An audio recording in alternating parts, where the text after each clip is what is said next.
Qarabağdan gələn namələr. Bir namə yazmışam, can üzə-üzə. Badi-səba, apar sən o gül üzə. Soruşsa yar ki, bu kimdəndir bizə? Söyləgilən, sizin divanədəndir. Qarabağ namələr.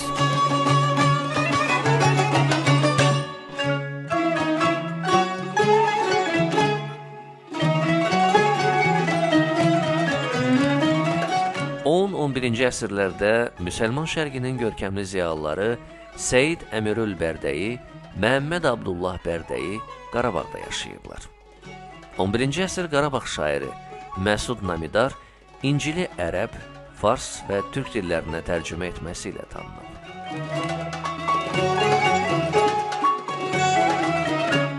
13-cü əsr Azərbaycan poeziyasının görkəmli nümayəndəsi olan Qarabağlı Mücirəddin Beyləqaniyə fəaliyyətinə görə Xosrov Dəhləvi, Xaqani Şirvanidən üstün qiymət verilir.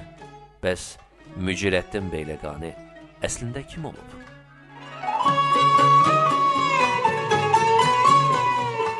Əbülməkarim Mücirəddin Beyləqani 12-ci əsr Azərbaycan ədəbiyyatının görkəmli nümayəndələrindən biri olub. Mücir təxəllüsü ilə şeirlər yazıb. Mücir ərəb sözüdür. Dilimizdə dinin himayəçisi, müdafiəçisi anlamına gəlir. Anası Həbəş mənşəli olub. Şairin həyatı haqqında məlumat azdır. Amma onun Xaqaninin şagirdi olması, sənətdə ustadının izi ilə getməyə çalışması bilinən həqiqətlərdəndir. Mücirəddin şair kimi Eldənizlər sarayında parlayıb. Məhəmməd Cahan Pəhləvana, onun qardaşı Qızıl Arslana və başqalarına məthiyyələr həsr edib. Şair təxminən 1194-cü ildə Təbrizdə vəfat edib.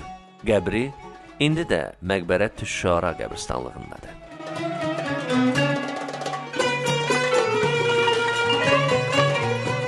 Mücirin əsərləri lirik şeirlər divanında toplanmış, qəsidə, qəzəl və rübailərdən ibarətdir. Hər sətri şairanə duyğularla iç-içədir.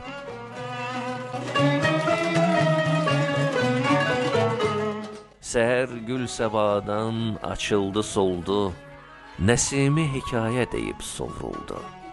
Ömrün vəfasına bax, bir həftədə Qönçələndi, açdı, gül xəzəl oldu.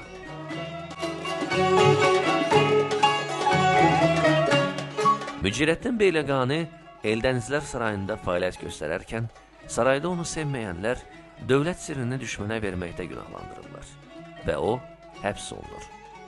Andlar üzərinə qurulan şeirində Qəsəmnamədə özünün heç bir günahının olmadığını anladır. Onun 5000 beytlik divanının bizə təkcə sədası gəlib çatıb. Bu divan Britaniyada saxlanılır. Filologiya elmləri doktoru Lalə Əlizadə onun yaradıcılığı ilə bağlı monoqrafiyada bu əsərdən bəhs edib.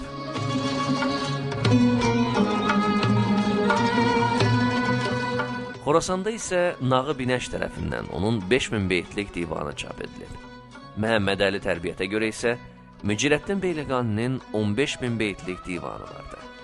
Krımski, Nizami və onun müasirləri əsərində Xaqani ilə Mücirəddin Beyləqaninin iki dostun arasında ciddi münaqişələr baş verdiyini, onların bir-birinə həcivlər yazdığını bildirir.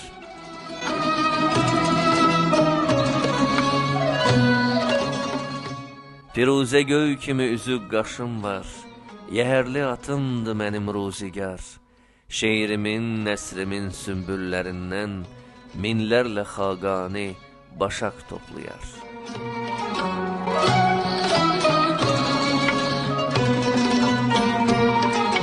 Anasına olan məhəbbəti isə bu misralarda mühürlənib.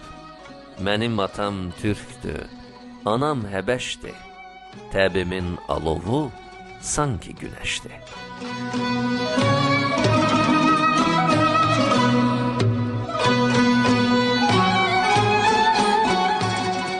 Verilişin senari müəllifi Sevda Ayazqızı, rejissor Əli Hüseynov, aparıcı isə Məmməd Bağır Eyvazlı idi. Sağ olun.